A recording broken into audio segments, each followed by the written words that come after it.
नमस्कार, स्वागत है आप सब लोगों का कहानी गोल्ड में। प्रस्तुत करती हूँ आज की कहानी जो मालती जोशी जी की है। कहानी का शीर्षक है नो सिंपैथी प्लीज। हम सब तैयार होकर हॉल में आ गए थे और जीजा जी की प्रतीक्षा कर रहे थे। अम्मा जी को प्रणाम करके आशीर्वाद लिया जा चुका था। बच्चों की बुआ जी से भी मैं गले मिल चुकी थी। नौकरों को इनाम इकरार भी दे दिया था, क्योंकि गमी हो या खुशी काम तो बेचारे करते ही हैं। बच्चे इतने बेसब्र हो रहे थे कि उन्होंने अपने बैग्स अभी से कंधे पर टांग लिए थे। बेसब्र तो मैं भी हो रही थी, झूठ क्यों बोलूं। घर छोड़े पखवाड़े से ऊपर हो गया था। दीदी की मृत्यु का समाचार सुनकर जो दौड़ी दौड़ी आई थी तो लौट कर गई ही नहीं। तीसरे के बाद घर एक तरह से खाली हो गया था। पर अम्मा जी ने मुझे हाथ पकड़कर रोक लिया था। बेटा, बच्चे तुम में अपनी माँ की छवि देखते हैं। हो सके तो 13वीं तक रुक जा। बाद में तो फिर बच्चों को अकेले ही रहना है। उनकी बात को काटना कठिन हो गया था, इसलिए फिर ये मुझे और बच्चों को छोड़कर चले गए थे।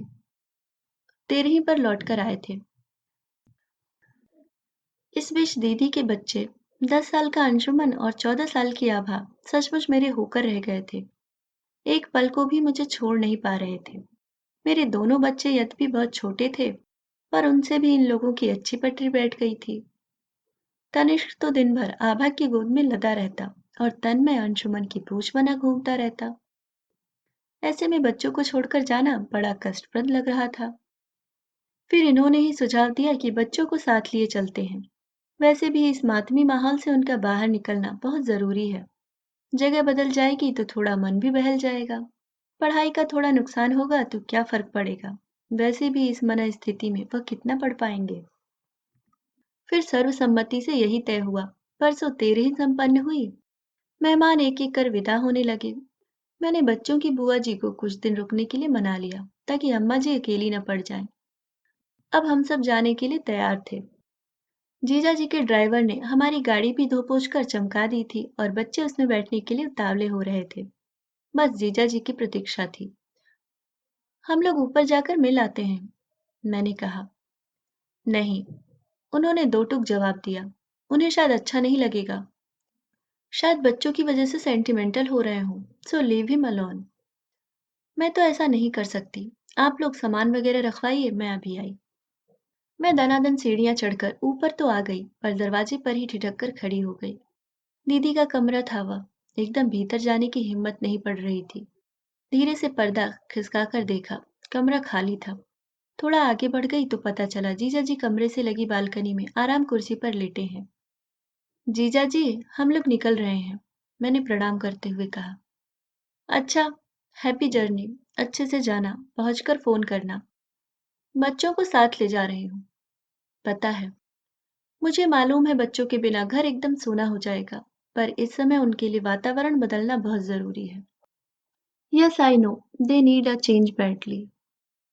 वैसे तो इस समय आपके लिए भी वातावरण बदलना बहुत जरूरी है। मैं तो इस समय अम्मा को अकेले छोड़ने की कल्पना भी नहीं कर सकता। वो एकदम टूट गई हैं। नेचुरली, वह शौक ही इतना जबरदस्त था, खासकर उनकी उम्र के लिए। बार बार कह रही थी जाना तो मुझे चाहिए था। वो चली गई। इसमें अपनी चॉइस कहाँ चलती है। जो ऊपर वाला तय करता है वही होता है। और देखिए ना, एक व्यक्ति के जाने से ही सब कुछ कैसे उलट पुलट हो जाता है। ऐसे अदबीच में जब हम सफर छोड़ जाता है तो एक शून्य सा भर जाता है, बाहर भी भीतर भी।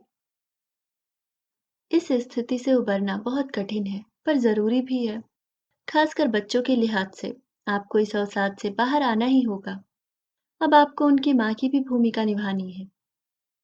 वे एकटक मेरी ओर देख रहे थे। जैसे ही मैं सांस लेने के लिए रुकी, तिलमिलाते स्वर में बोले, अगर अपना दर्शन बघार चुकी हो तो जाओ।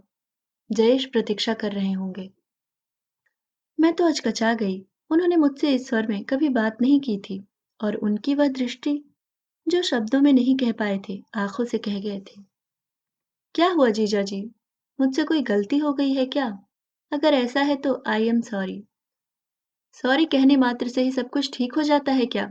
सॉरी तो तुमने उस दिन भी कहा था। किस दिन की बात कर रहे हैं? मेरी परम इंटेलिजेंट साली साहिबा, तुम इतनी बड़ी बात कैसे भूल गई? मेरी शादी के ठीक 5 दिन पहले तुम अपनी दीदी का वह महान संदेश लेकर आई थी, और संदेश देने से पहले भी तुमने सॉरी बोला था। वो बहुत पुरानी बात हो गई जीजा जी। पुरानी होने से कोई बात झूठ थोड़े ही हो जाती है। घर में शादी की तैयारियां चल रही थी, मेहमान आना शुरू हो गए थे, छोटी मोटी रस्में भी हो रही थी। ऐसे में भावी दुल्हन का संदेश आता है कि प्लीज शादी के लिए मना कर दीजिए। मेरा मन कहीं और है। कितनी रोमांटिक सिचुएशन है ना। आपको अब तक सब याद है। ये क्या भूलने वाली बात है, और तुम्हारी दीदी ने भूलने की मोहलत ही कब दी। अपने माँ बाप के सामने मुंह खोलने की हिम्मत नहीं थी तो मुझसे कहा जा रहा था कि शादी के लिए मना कर दीजिए। मेरे माँ बाप क्या किराए के थे। उनके प्रति मेरी कोई जवाबदेही नहीं थी। मना करने का क्या कारण बताता मैं, और उन पर कौन विश्वास करता। दुनिया वाले तो यही समझते कि हमने कोई बड़ी सी मांग रखी होगी, लड़की वाले बेचारे पूरी नहीं कर पाएंगे। बदनामी होती तो हमारी होती। जीजा जी आवेश में बोले जा रहे थे, मैं चुपचाप सुन रही थी, और चारा भी क्या था। बाय द वे उस दिन चाह कर भी पूछ नहीं पाया था, आज पूछता हूँ। अगर मैं मना कर देता तो क्या तुम्हारी दीदी उस शख्स के साथ चली जाती। उतने गट्स कहाँ थे। दोनों में ही वह हिम्मत नहीं थी। फिर दीदी का विचार था कि शादी टूट जाने से थोड़ी बदनामी होगी, 1-2 साल कहीं रिश्ता हो नहीं पाएगा, तब तक कोई न कोई हल निकल ही आएगा। वाह क्या प्लानिंग है। दाद देनी पड़ेगी। तो अच्छा ही हुआ जो मैंने वह प्रार्थना स्वीकार नहीं की। कोई मतलब नहीं था। दयावश में शादी से इनकार करने के मूड में आ गया था।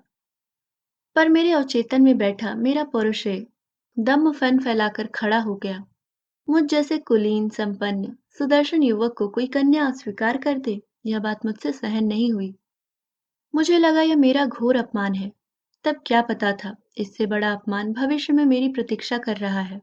मतलब तुम्हारी दीदी ने शादी की पहली रात को ही ऐलान कर दिया कि आपका सिर्फ मेरे तन पर अधिकार है। मन से मैं कभी आपको स्वीकार नहीं कर सकूंगी। क्या कह रहे हैं। सच कह रहा हूँ। मृत व्यक्ति के विषय में झूठ नहीं बोलूंगा मैं, इतना नीच नहीं हूँ। पूछना चाह रही थी कि फिर कैसे क्या हुआ, पर ऐसी अंतरंग बात पूछने का साहस नहीं हुआ। जीजा जी ने ही मेरी समस्या हल कर दी।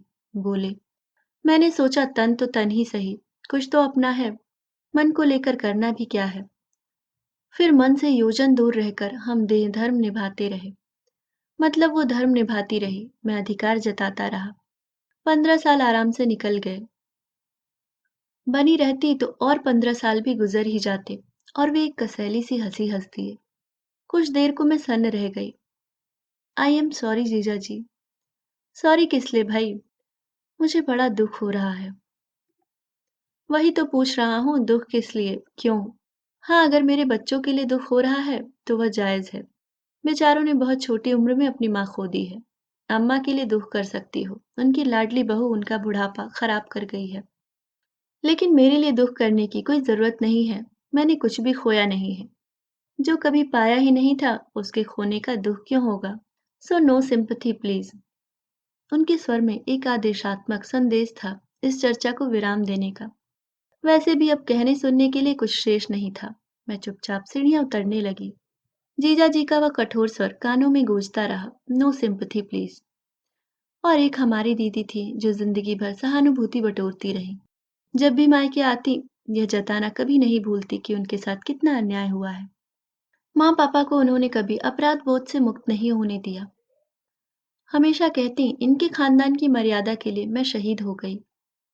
तुम नहीं, शहीद तो यह भला आदमी हुआ है दीदी। तुम्हारे असफल प्रेम की वेदी पर उसकी बलि दी गई।